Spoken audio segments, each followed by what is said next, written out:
اللہ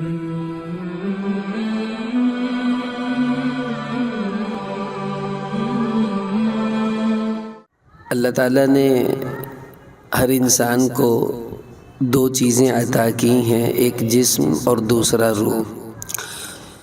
جو خواتین ہیں وہ بھی اور جو مرد ہیں وہ بھی ان دو ہی چیزوں سے مل کر بنے ہیں، ایک ہمارا جسم ہے اور ایک ہماری روح ہے۔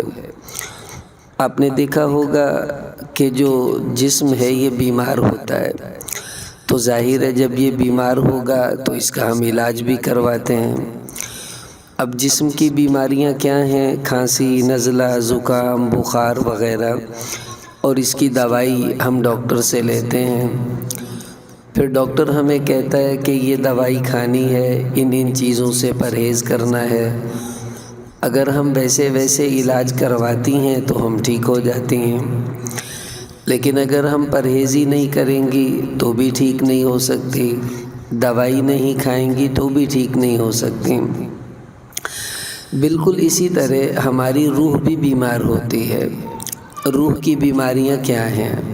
کہ موت سے دل گھبراتا ہے، مرنے کو جی نہیں چاہتا، گناہ کرنے کی طرف طبیعت مائل ہوتی ہے، نیک کام کرنے میں جی نہیں لگتا ہے، نیک ماحول میں طبیعت گھٹتی ہے، اور شادی بیاہ، گانے باجوں کی محفلوں میں طبیعت جمتی ہے۔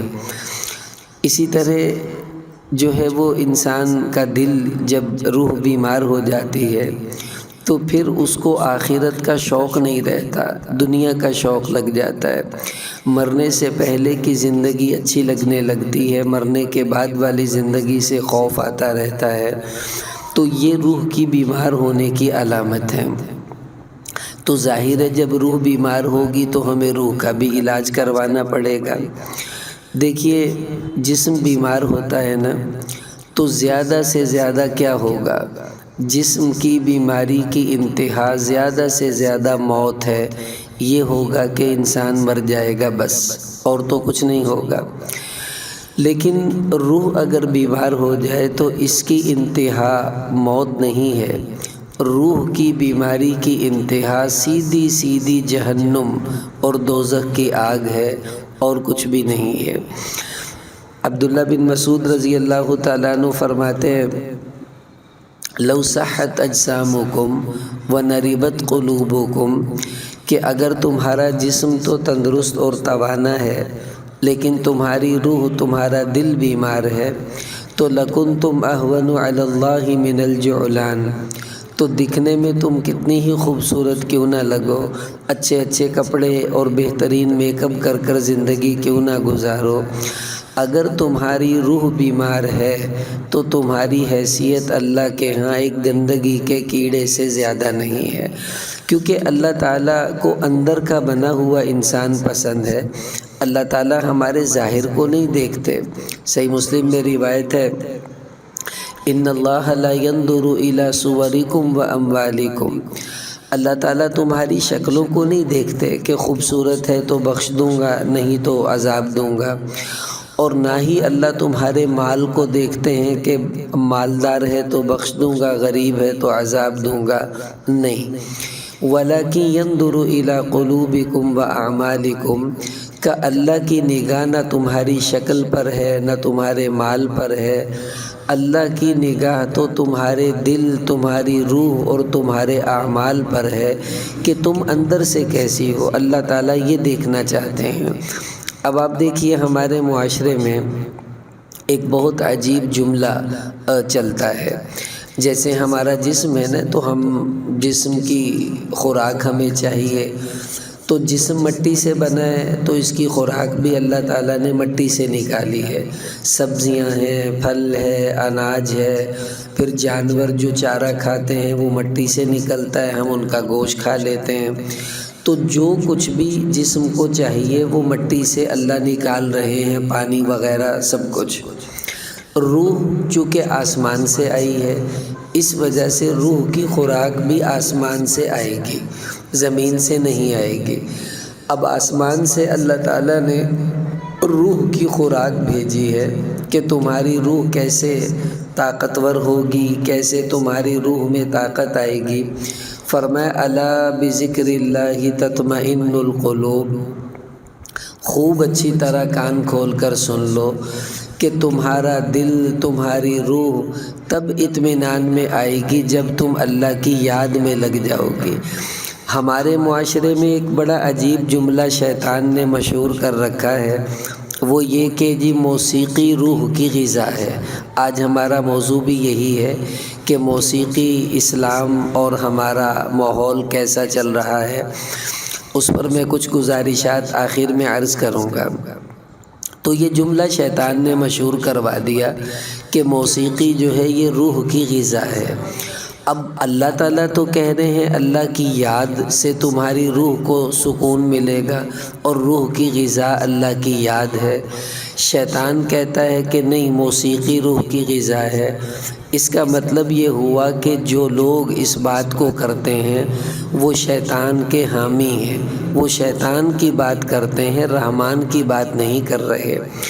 اچھا، آپ غور کیجئے کہ ہمارے ایک بزرگ تھے، کسی نے ان کے سامنے کہا کہ حضرت کچھ لوگ کہتے ہیں کہ موسیقی روح کی غذا ہے، کیا یہ صحیح ہے؟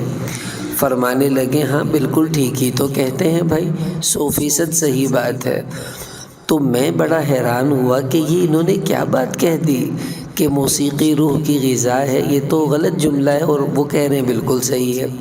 فرمانے لگے روحیں دو قسم کی ہوتی ہیں، حدیث میں ایک روح جو نیک روحیں ہیں ان کو کہا گیا ایتھا النفس الحمیدہ، پاکیزہ روح، اور ایک برے لوگوں کی روح ہے، اس کو حدیث میں کہا گیا ایتھا النفس الخبیثہ، کہ خبیث روح، گندی روح۔ فرمایا جو خبیث روحیں ہوتی ہیں ان کی غذا واقعی موسیقی ہے، اور جو نیک روحیں ہوتی ہیں ان کی غذا اللہ کی یاد ہے۔ تو یہ جو شیطان نے جملہ مشہور کیا نا، موسیقی روح کی غذا ہے، جو خبیث روحیں ہیں واقعی ان کو تو ایسے ہی دکھتا ہے، ورنہ روح کی غذا تو اللہ کی یاد ہی ہے۔ آپ نے کبھی دیکھا ہے جو لوگ نشہ کرتے ہیں تو وہ جب نشہ کر رہے ہوتے ہیں نا، وہ ہمیں بھی کہیں گے کہ تم بھی کرو، تو ہم کہیں گے چل یہ تو بڑی گندی چیز ہے، تو وہ نشہ کرنے والی عورت آپ سے کہے گی لو تمہیں کیا پتہ اس میں کتنا مزہ ہے، کتنا سکون ہے، اور تم بھی تھوڑی سی پی کر دیکھو تمہیں پتہ چل جائے گا۔ اور ہمیں اس کی بگڑی ہوئی اور گندی حالت دیکھ کر ترس آ رہا ہوتا ہے، یہ بیچاری کیا پی رہی ہے۔ بالکل اسی طرح موسیقی سننے والی یہ سمجھتی ہے کہ پتہ نہیں مجھے کتنا سکون مل رہا ہے، اور حالانکہ جو نیک روحیں ہوتی ہیں انہیں ترس آتا ہے ایسی روحوں کو دیکھ کر جو بیچاری ان کاموں میں لگی رہتی ہیں۔ اس لیے یاد رکھیں دل کا جو سکون ہے وہ اللہ کی یاد ہی ہے۔ ایسے لوگ ہمیشہ بے چین رہتے ہیں۔ ہمارے ایک بزرگ تھانوی رحمۃ اللہ علیہ سے کسی نے پوچھا کہ حضرت گناہ میں بھی لذت ہوتی ہے، نیکی میں بھی لذت ہوتی ہے، تو دونوں میں فرق کیسے ہوگا؟ انہوں نے بڑی پیاری مثال دی، فرمانے لگے دیکھو کبھی کبھار ہمارے سر میں، جسم میں کہیں خارش ہوتی ہے، تو جب تک وہ خارش نہ کریں ہمیں بے چینی لگی رہتی ہے، تو جب کر لیتے ہیں تو پھر سکون مل جاتا ہے، جیسے تھوڑا سا کوئی خارش کر لی۔ لیکن جس کو خارش کی بیماری لگ جائے اور اس کے جسم پر خارش کے دانے اور دھبے بن جائیں، اب اسے جب خارش ہوتی ہے تو وہ اپنے جسم پر جب تک خارش کرتی رہتی ہے تب تک تو اسے سکون ملتا رہتا ہے، اور جب جو ہے وہ خارش کر کے وہ فارغ ہو جاتی ہے اس کے بعد پھر اس کے جسم پر ایسی جلن ہوتی ہے کہ وہ رونے والی ہو جاتی ہے۔ فرمانے لگے جو پہلی خارش ہے وہ نیکی کی مثال ہے کہ انسان جب تک وہ کرتا نہیں ہے بے چین رہتا ہے، اور جب وہ کر لیتا ہے نیک کام اس کے بعد اسے سکون مل جاتا ہے۔ اور دوسری مثال وہ گناہ والی لذت ہے کہ جب تک انسان گناہ کر رہا ہوتا ہے لذت لے رہا ہوتا ہے، اور جوں ہی گناہ سے فارغ ہوئی، فلم دیکھ کر فارغ ہوئی، گانا دیکھ کر فارغ ہوئی، اور کوئی گناہ کا کام کر کے فارغ ہوئی، اب دل ایسا بے چین ہو جاتا ہے، دل میں ایسی آگ سی لگ جاتی ہے، سکون اڑ جاتا ہے، جیسے اس خارج کرنے والی کو خارج کے بعد جلن ہوتی ہے۔ بس یہ وہ فرق تھا جو دونوں میں تھا کہ نیکی کے بعد جو لذت ہے وہ ہمیشہ رہتی ہے، اور گناہ کی لذت گناہ تک تو ہوتی ہے، اس کے بعد بے چینی ہی بے چینی ہے۔ اب یہ جو موسیقی ہے، یہ میں نے آج جو بیان کا موضوع رکھا وہ اس حوالے سے اس لیے رکھا کہ ابھی ہمارے اسکولوں میں پنجاب کے میوزک جو ہے وہ اس کے مقابلے ہو رہے ہیں۔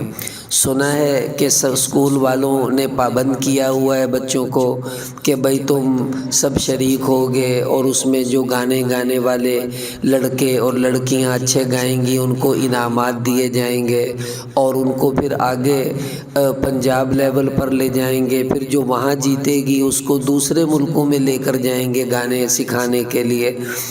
یعنی کہ وہ ادارے جن میں ہم اپنے بچوں کو تعلیم سیکھنے کے لیے بھیجتے ہیں کہ وہ کچھ سیکھ کر آئیں، وہ وہاں بجائے ان کو بنانے کے الٹا بگاڑنے کے پروگرام بنا رہے ہیں۔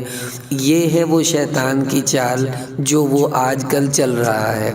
تو اس لیے پہلے تو آپ یہ سمجھیے موسیقی ہے کیا، پھر اس کے بعد میں عرض کروں گا کہ ہماری ذمہ داریاں کیا ہیں۔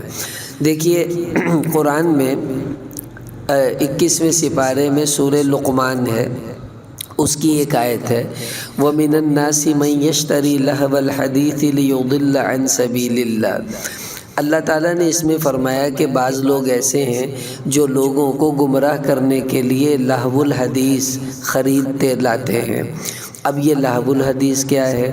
حضرت عبداللہ بن مسعود رضی اللہ تعالیٰ عنہ نے اس کی تفسیر بیان کی، فرمایا ہوا واللہ الغنا، اللہ کی قسم اس آیت میں لہو الحدیث سے مراد گانا باجا ہے، کہ اللہ کہہ رہے ہیں کہ بعض لوگ گانے باجے کو عام کرتے ہیں تاکہ لوگوں کو گمراہ کریں، اور آخر میں فرمایا ان کو اللہ ذلت والا عذاب دیں گے۔ قرآن میں اللہ نے اس کو ذکر کیا۔ اس سے پتہ چلا یہ بہت برا کام ہے جو انسان کو رسوا کر دینے والا ہے۔ ایسے ہی 19ویں سپارے میں اللہ تعالیٰ نے ایمان والوں کی کچھ اچھی اچھی صفات بتائیں، ان میں سے ایک صفت یہ بھی بتائی وَالَّذِينَ لَا يَشْهَدُونَ الزُّورَ وَإِذَا مَرُّوا بِاللَّغْوِ مَرُّوا كِرَامًا، کہ وَالَّذِينَ لَا يَشْهَدُونَ الزُّورَ، کہ یہ ایمان والے وہ ہیں جو زور کی جگہ پر کبھی جاتے نہیں ہیں۔ اب اس سے کیا مراد ہے؟ حضرت مجاہد رحمۃ اللہ علیہ یہ شاگرد ہیں عبداللہ بن عباس رضی اللہ عنہ کے، تابعی ہیں یہ، تو یہ اس کی تفسیر بیان کرتے ہیں لا یسمعون الغنا، اس کا مطلب ہے یہ ایمان والے وہ لوگ ہیں جو گانے باجوں کی محفلوں میں شریک ہو کر گانے نہیں سنتے۔ یعنی اللہ تعالیٰ ایمان والے کی صفت بتا رہے ہیں کہ مومن کبھی ایسا نہیں ہو سکتی ہے، اور ایمان والی عورت کبھی بھی اپنے پیسے خرچ کر کر گانے وغیرہ کے پروگراموں میں یا ایسی چیزوں میں اپنے مال کو ضائع نہیں کرے گی۔ یہ تو رہا قرآن۔ اب سنیے ہمارے نبی صلی اللہ علیہ وسلم نے اس کے بارے میں کیا ارشاد فرمایا۔ سنن ابو داود میں ایک روایت آتی ہے، آپ صلی اللہ علیہ وسلم نے فرمایا ان اللہ حرم الخمر والمیسر والکوب، کہ اللہ تعالیٰ نے شراب کو حرام قرار دے دیا، جوے کو حرام قرار دے دیا، اسی طرح اللہ نے ڈھول کو بھی حرام قرار دے دیا، یعنی ڈھول بجانا، ڈھول کا سننا، چونکہ ڈھول میوزک انسٹرومنٹس میں سے ہے، اور جو گانے باجے کے آلات حرام کر دیے گئے اسی وجہ سے تو حرام کیے گئے کہ یہ اللہ کو پسند نہیں ہے۔ تو پتہ چلا کہ گانا باجا بھی اسی طرح حرام ہے جیسا کہ اس کے آلات کو اللہ کے نبی علیہ السلام فرما رہے اللہ نے حرام قرار دے دیا۔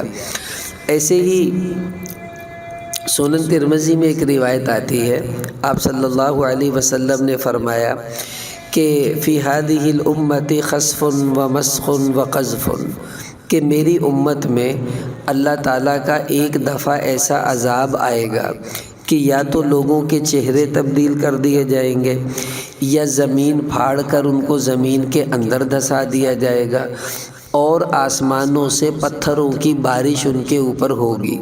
اب صحابہ ڈر گئے، کہنے لگے متی ذاک یا رسول اللہ، حضور یہ کب ہوگا اور کس وجہ سے ہوگا؟ آپ صلی اللہ علیہ وسلم نے فرمایا اذا ظہرت القینات والمعازف، جب گانے والی عورتیں عام ہو جائیں اور گانے باجے کے آلات عام ہو جائیں، یعنی جب میوزک رواج میں آ جائے گا، تب اللہ تعالیٰ ناراض ہو کر ایسے پکڑ اور سخت عذابات جو ہیں وہ بھیجنا شروع کریں گے۔ ترمذی کی ایک روایت ہے، آپ صلی اللہ علیہ وسلم نے فرمایا کہ اذا فعلت امتی 15 خصلۃ، کہ جب میری امت میں 15 بری عادتیں آ جائیں گی تو حلت بها البلاء، پھر اللہ ان کے اوپر مختلف مصیبتوں کو بھیجنا شروع کر دیں گے۔ اب دیکھیں آج ہم سب لوگ کتنے مصائب کا شکار ہیں، بجلی مہنگی ہو رہی ہے، بارشیں بے وقت ہو رہی ہیں، مہنگائی ہو گئی ہے، بیماریاں بڑھتی جا رہی ہیں، یعنی آئے دن مصیبتیں ہی مصیبتیں ہم دیکھ رہے ہیں۔ اور ہمارے نبی فرما رہے ہیں کہ 15 باتیں جب میری امت میں آئیں گی، اس کے بعد اللہ تعالیٰ ان بڑی مصیبتوں کو بھیجیں گے اور مصائب آنا شروع ہو جائیں گے۔ اب ان میں بہت سی باتیں ہیں، لیکن ان میں سے ایک بات ہمارے نبی نے فرمایا کہ وَفِيهِ وَاتَّخَذَ الْقِيَانَ وَالْمَعَازِفَ، ان میں ایک بری عادت یہ بھی ہے کہ لوگ میوزک کے دل دادا ہو جائیں گے اور گانے والی عورتوں کو بلا کر گانے سنیں گے، یا جس طرح بھی ان کے گانے وانے سنیں، مطلب وہ میوزک کے دل دادا ہوں گے تو اللہ کی طرف سے پھر مصائب ان کے اوپر آنا شروع ہو جائیں گے۔ اب دیکھیں یہ ہیں اصل وہ وجہ۔ آپ دیکھ لیجئے دنیا میں اگر کوئی کسی کا گلا خراب ہے یا کسی کی چیسٹ جو ہے وہ خراب ہے تو لا محالہ اس نے بد پرہیزی کی ہے۔ ہر کوئی کہے گا بھائی تم نے کوئی آئس کریم کھائی ہوگی، گولے کھائے ہوں گے، کچھ ٹھنڈا منڈا لیا ہے، تبھی تو تمہارا گلا خراب ہے اور تمہاری چیسٹ جو ہے وہ خراب ہے۔ اب اسی طرح ہمارے مصائب کیوں ہیں؟ اس کا مطلب ہے کہ پیچھے کوئی بد پرہیزی ہے، کوئی گڑبڑ ہے جو ہم سے ہو گئی ہے، اور وہ یہی گڑبڑ آج کل ہو رہی ہے کہ اس وقت امت کو ایسا یوں سمجھ لیں کہ وہ بے حیائی کی طرف لے جایا جا رہا ہے پلاننگ کے ذریعے، کہ گانے باجے۔ حضرت ایک صحابی ہیں عبداللہ بن مسعود رضی اللہ عنہ، وہ فرماتے ہیں الغناء ينبت النفاق فی القلب، کہ یہ جو موسیقی ہے، میوزک ہے، یہ اندر انسان کو منافق بنا دیتی ہے۔ کیا مطلب منافق؟ اب منافق کی نشانیاں ہمارے نبی نے فرمائی اذا حدث کذب، منافق جب جھوٹ بات کرے گی تو جھوٹ بولے گی، وَإِذَا وَعَدَ أَخْلَفَ، کوئی وعدہ کرے گی تو اسے توڑ دے گی، وَإِذَا اؤْتُمِنَ خَانَ، چوریاں کرے گی، امانت میں خیانت کرے گی، وَإِذَا خَاصَمَ فَجَرَ، جب کسی سے جھگڑے گی تو گالیاں دے گی۔ یہ ہے منافق ہونے کی علامات جو ہمارے نبی نے بتائیں۔ اب ہمارے بچے دن رات گانوں میں جب لگ جائیں گے تو وہ جھوٹ بھی بولیں گے، چوریاں بھی کریں گے، خیانت بھی کریں گے، گالیاں بھی دیں گے۔ کیوں کہ موسیقی اندر انسان کو منافق بنا دیتی ہے، یعنی اندر ہی اندر وہ منافق ہوگا تو منافق والی نشانیاں بھی اس میں آ جائیں گی۔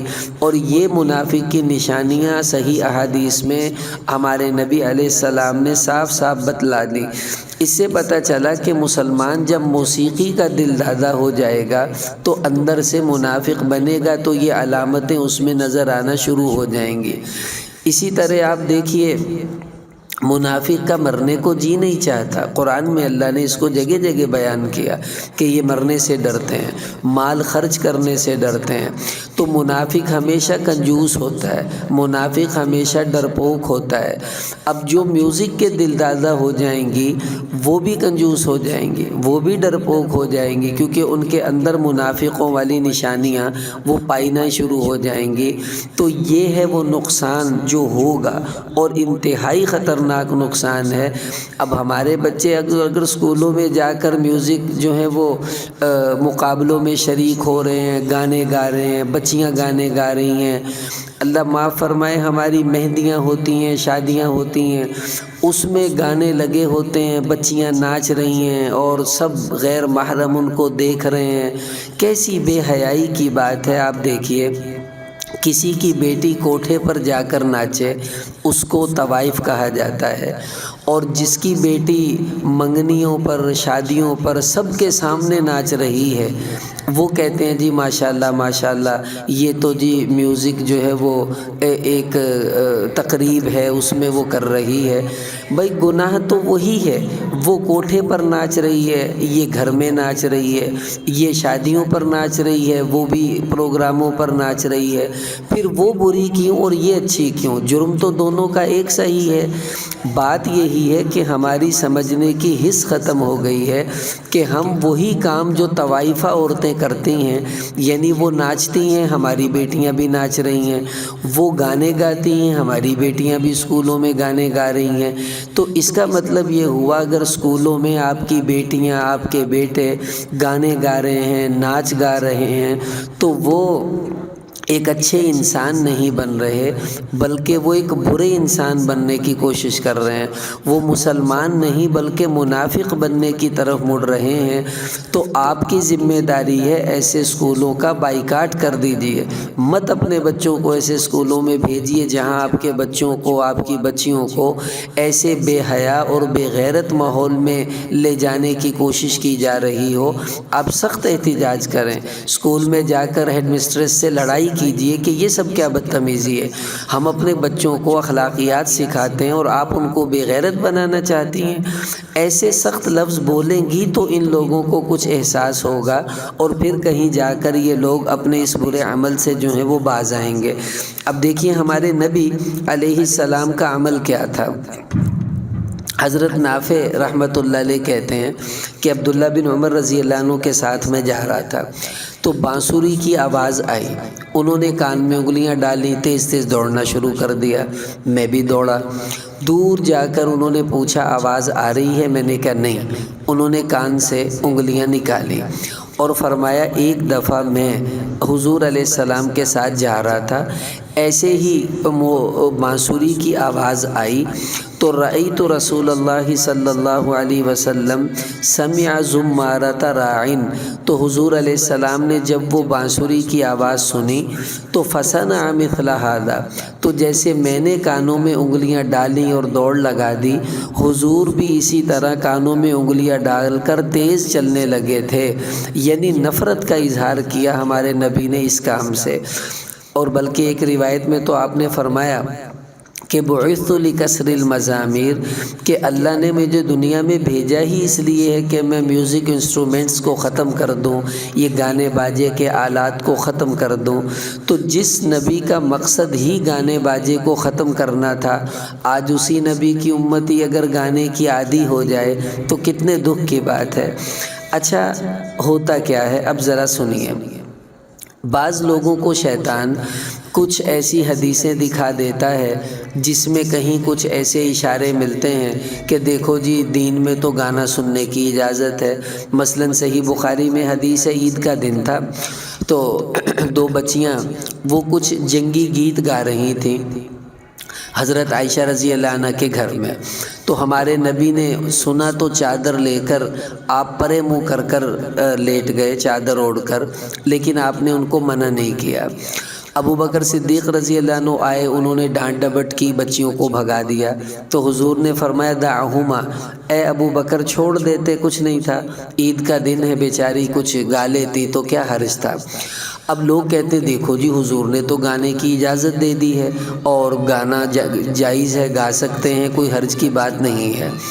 یہ بالکل ایسے ہی ہے جیسے ایک آدمی تھا، اس کا نام تھا عبداللہ، وہ بیچارہ سردی بہت تھی، خیمے کے اندر جنگل میں ٹھٹھر کر لیٹا ہوا تھا، تو اونٹ باہر کھڑا تھا، تو اونٹ نے خیمے کے اندر منہ کیا اور کہنے لگا عبداللہ یار سردی بہت ہے، اجازت دو تو میں سر اندر کر لوں۔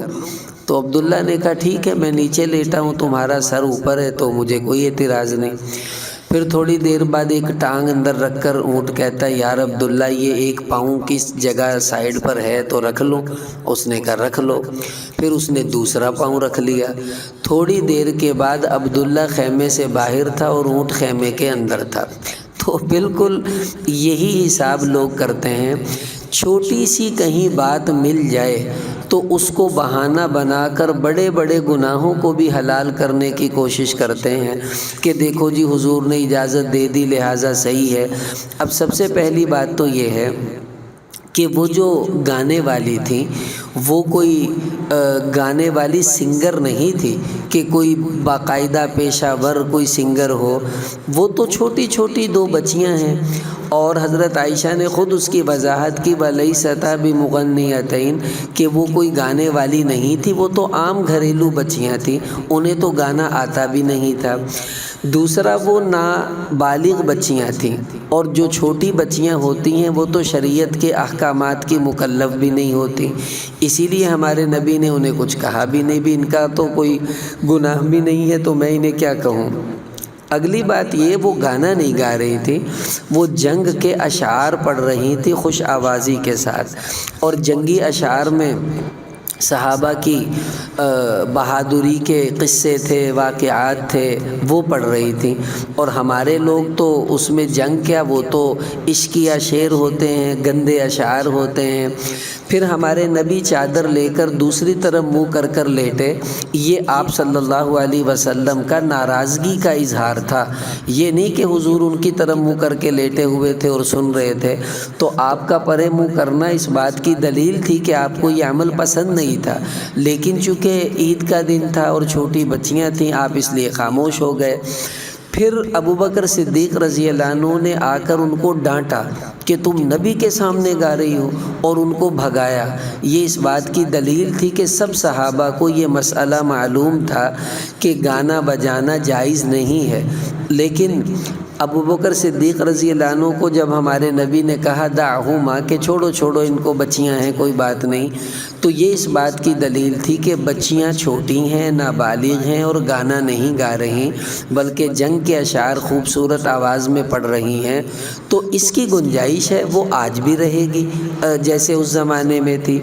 لیکن اب جنگ کے اشعار سے نہ اس میں کوئی بانسری، نہ کوئی بین، نہ ڈھول، نہ ڈھمکا، نہ کوئی گٹار، اور نہ کوئی ایسی چیزیں پیانو وغیرہ، کچھ بھی نہیں تھا، صرف وہ خوش آوازی کے ساتھ پڑھ رہی تھیں، میوزک کے کوئی آلات وہاں پر نہیں تھے، اور نہ وہ سنگر تھیں اور نہ وہ گانا گا رہی تھیں۔ اب اس حدیث کو بنیاد بنا کر یہ کہنا لو جی بس ہمیں دلیل مل گئی، یہ علماء تو ایسے ہی روکتے رہتے ہیں گانوں سے، گانے کی تو اجازت ہے، انتہائی بے وقوفی کی بات ہے، اور یہ شیطانیت ہے جو لوگوں کے دلوں میں آ جاتی ہے۔ اچھا دوسری بات یہ سمجھیں، بہت سی حدیثیں ایسی ہیں جن میں ایسی باتیں ملیں گی۔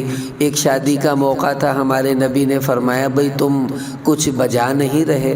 انہوں نے کہا جی نہیں، فرمایا کچھ بجا لیتے، شادی کے موقعوں پر تو اجازت ہوتی ہے۔ اب بجانا کیا تھا؟ اس زمانے میں دف بجاتے تھے، اور حدیث میں آتا ہے اعلنوا النکاح ولو بدف، کہ نکاح کو اعلانیہ کرو چاہے دف بجا کر کرو، لوگوں کو پتہ چلنا چاہیے کہ جو ہے وہ نکاح ہو رہا ہے۔ اب دف کیا ہوتی ہے؟ دف ڈفلی کو نہیں کہتے، کیونکہ ڈفلی جو ہے اس کے تو سائیڈ پر گھنگرو لگے ہوتے ہیں، ڈھول کو بھی نہیں کہتے۔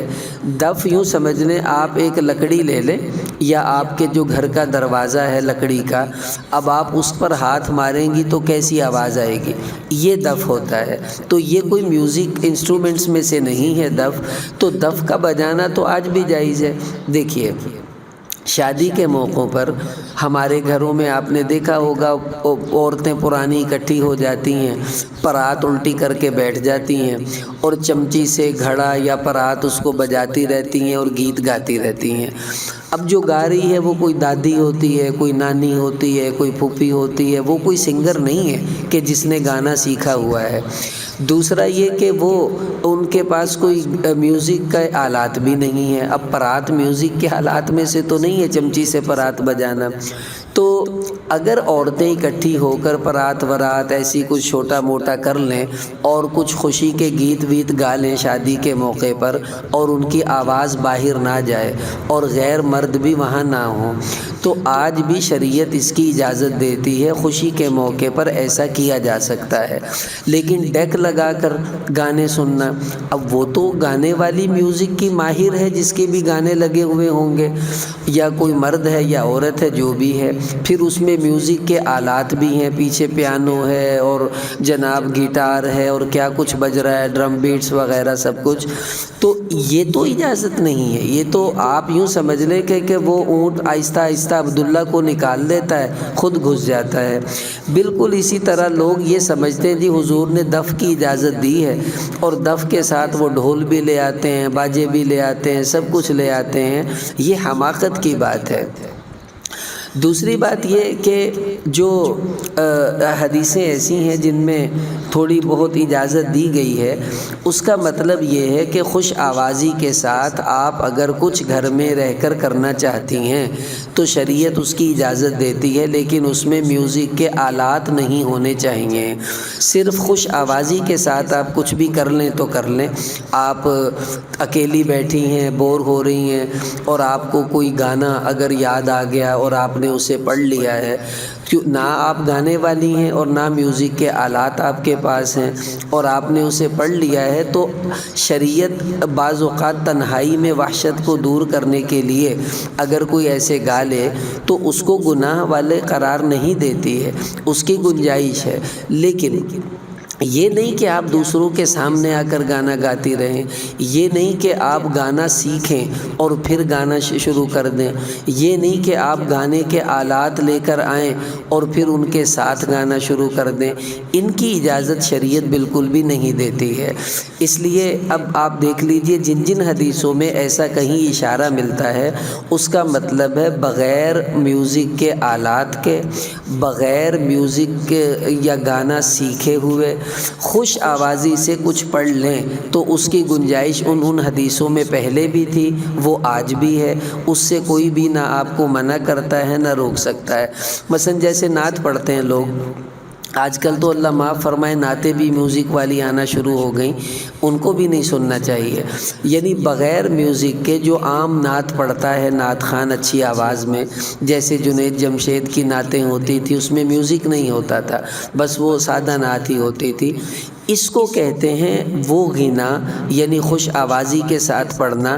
اس کی اجازت ہمارے نبی نے پہلے بھی دی تھی، آج بھی ہے، قیامت تک رہے گی، لیکن اب پیچھے میوزک بجتا رہے اس کی اجازت بالکل بھی نہیں ہوگی۔ تو یہی مطلب ہے ان حدیثوں کا جن میں کہیں کوئی ایسا اشارہ ہوگا۔ اگلی بات یہ سمجھے کہ میوزک سننے کے نقصانات جو سائنس بتاتی ہے وہ یہ، جو کثرت سے میوزک سنتی رہتی ہے وہ ڈپریشن کا شکار ہوتی ہے، اس کے سر میں درد رہے گا، وہ پریشان رہے گی اور ٹینشن کا شکار رہے گی۔ تو موسیقی روح کی غذا نہیں ہے، موسیقی تو روح کے لیے وبا ہے، بیماری ہے، اس کو علاج مت سمجھیے۔ پھر گناہ وہ تو ظاہر ہے ہو ہی رہا ہے اس کے ساتھ ساتھ۔ اسی طرح جو میوزک سننے والے بچے ہوتے ہیں اکثر ماں باپ کے نافرمان ہوتے ہیں۔